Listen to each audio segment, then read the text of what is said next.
So this is Larry. I'm the founding partner at the AMINO Capital. We started the fund 5 years ago with my friends like Dr. Jun Wu, Hui Kan, and David Wei.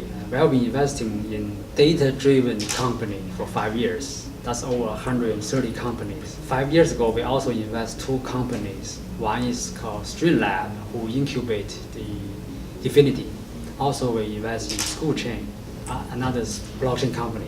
Both companies are right now pretty well known. Most of the partners are coming from China, but we do have partners locally here from US, like Jack Smith of Hotmail, also Max Ebel, who used to work at Google and come from Germany. We invest in very different ways. We invest actually very few blockchain companies, because we believe most of the companies right now are not as good as they should be. And lots of people chasing after this hot topic or chasing after this wave, and which is very difficult to make money. Investment is like buying stock in secondary market, where the expectation, if it's too high, then it's very difficult for investors to make money. Same thing now with blockchain, because the expectation is so high, the entrepreneurs raise so much money with very little stuff, and that becoming very dangerous and also very challenging to investors. We try to invest as a smaller number of companies as possible. Yeah, that's very different. Yeah, when we evaluate a startup for investment, including blockchain, we want to see if it's a real need. It's customer driven. Although technology is very important in Silicon Valley, but the need from the customer is the fundamental ingredients for investment. Same thing here with blockchain, where there are so many kind of white papers, but there's really not a strong cases for them. The 2 successful one is Bitcoin, second one is Ethereum. They both have a killer app. Bitcoin is a system where you can transfer money quickly. Ethereum basically is like everybody can issue tokens. So they all have a killer app. For the third public chain or another D app to become very popular, you have to have a very strong need. And this is very difficult to find because right now the infrastructure is not ready and the performance for blockchain is not there yet. When we look at the companies, we really have to look at those companies that has a lower frequency of usage because the blockchain technology is still slow. Secondly is easy to track. The easy to track digitally is digital content, right? Digital book, digital audio, digital video. Those are the areas we are very interested to see any killer D app coming up. And for anything that's associated with a lot more O2O, associated with a physical product, it's becoming more difficult to implement blockchain. And so that's another factor we're looking at.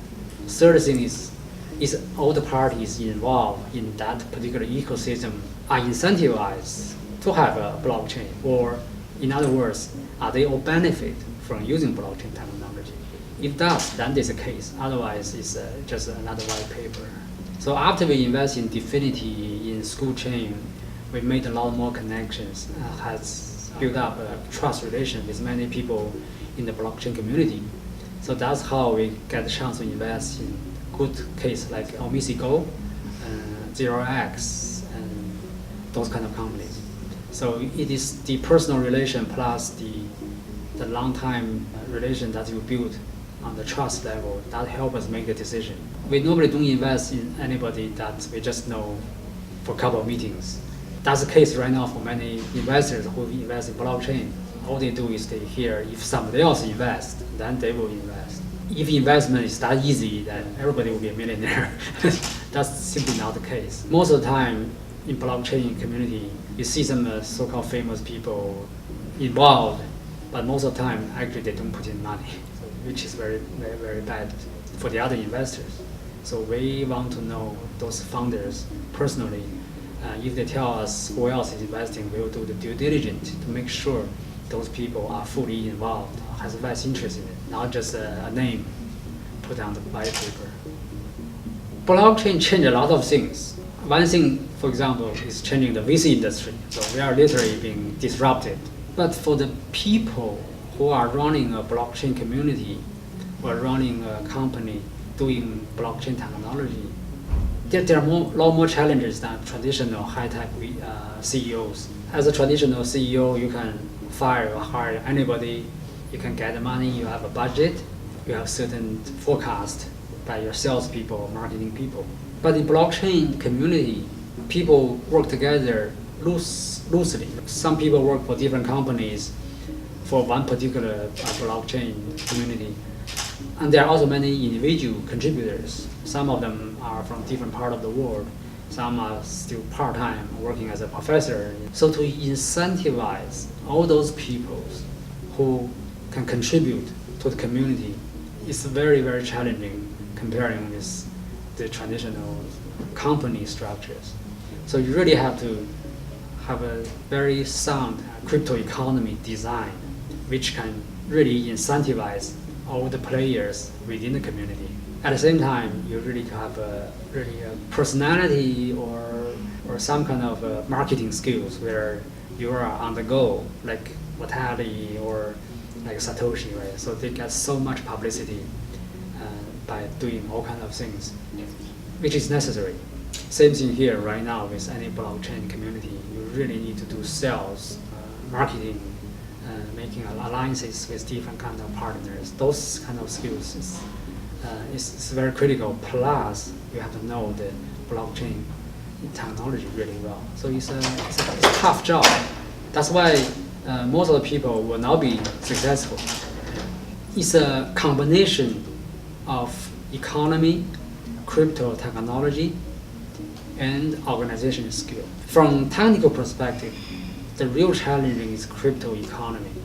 How you could design a token economy that incentivizes everybody and can last for a long time, not just for a couple months just to raise money. That's very challenging. We meet a lot of entrepreneurs who need help on crypto economy. And my advice to them is go to Stanford or some universities to get a PhD candidate or students, let them work on it. Because even their professor, their advisor don't know this. And the best way is find those people, and they are looking for a topic for their PhD dissertation anyway, and they have a very strong economic foundation. So for those people who work on it, so as of today, there's so few people really understand crypto economy, which make most of the token design right now senseless. Most of the token design right now in the white paper doesn't make any sense. So really, crypto economy is a key. Plus, if you're running a community, you really have to be a community leader or a topic expert, domain expert in certain way, recognized by a lot of people. So that's also very critical. I think blockchain offers a lot more opportunity, especially for new people. I don't say young people, it's new people. In a sense, I think new things has to be done by new people. I don't believe people who think in the old paradigm could do anything new in the new environment. So new things can be done by new people. This is the truth. And so that's why a lot of young people recently making a lot of money, which is really good, and they deserve it because their mindset is new, is up to date. At the same time, investment is for long term. I always compare investments with golf. If you have one strike in a hole, that's good luck. But it doesn't mean you're playing golf really well. You have to play the entire 18 holes, not just one hole. So it doesn't matter how you do with one hole. We believe the investment in blockchain, fundamentally there's no difference in the sense you invest in good team with a strong business case, hold it for a long time. Just like Warren Buffett, right? You have an annual return, you keep it steady, then over a period of 50 years, you become the richest people. But for a lot of people who invest early in a lot of companies, they make some money, they just squander the money right away. So investment is always for long term. It's about the compound that make you even more successful, not just 1-2 time gambling. The other public chain has a lot of promise. Whether to realize or not, we need to wait and see because it's challenging. It takes a lot of technical effort and lots of people. Lots of people need a lot of coordination. Those things is very challenging in the decentralized environment. So most of the killer app most of the features we need is not there yet. But that's where the opportunity is, right? For example, arbitration. If you do a decentralized marketplace, when there's a problem coming, dispute between the customers, the sellers, now how do you resolve the conflict? So how to do the decentralized arbitration? Also, the escrow account. You buy something on Amazon, you don't like, you return it Amazon because they are holding the good or the money. In a decentralized environment, when the money, you send it to the seller already, how can you get it back? So the escrow account. There are also other things like anonymity. With blockchain, everything is coded inside. You cannot change it. Then how can you keep your privacy when you buy one thing, the next day you buy another thing? You don't want the people who are on your chain to know all the things you bought before, which is very bad, right? So for privacy protection, you need some kind of mechanism to achieve anonymity using blockchain on the e-commerce side. Also, there are other things like the payment, right? There's no stable digital coin, which is make the e-commerce very difficult. So nothing is really there. So that's where the opportunity is. This is more like the early time of Amazon when Jeff Bezos tried to sell his book on the internet, where there's no security. You give your credit card online to somebody you don't know, who happen to call Jeff Bezos. You really don't know where the credit card information will go. So all kinds of unknowns. So right now it's more like at that time. Nothing is there to do those things. But that's where the opportunity is. If you can solve any of those problems, you'll be a very successful entrepreneur, and you will make a big difference for the society. So now we look at quite a few DApps who can resolve those problems I mentioned earlier. One is the arbitration. Secondly is help achieve the anonymity. Also, the obvious one is to managing digital content. For those things, it's easy to achieve, right? The blockchain, you can tie digital information together, but it's difficult to tie a physical good. The digital content will be a lot more easy to start with. It transcends the organization and the physical location. It's perfect for blockchain technology, to achieve more efficiency. Also, another interesting thing we're looking at is right now the second-hand good, the second-hand car, all kinds of things. Like those, when you buy those kind of things, you want to know the history of this product. And blockchain can help you track those informations. For example, the used car is always cheaper, but if that used car has been driven by a famous people, and if you use blockchain to track this information, then this car can worth millions. So in this case, it not only achieve the market efficiency, it create a new market, it create a new product and service. But for just another used car come here without any proof, how can you tell this car has been driven by somebody? So those type of information, those type of DApp who use blockchain achieve not only the efficiency, but creating a whole new market. So great talking to you. Yeah, my name is Larry Lee from AMINO Capital. You are welcome to come to Cointime to watch my video and other people's video. Should be very interesting. Thank you.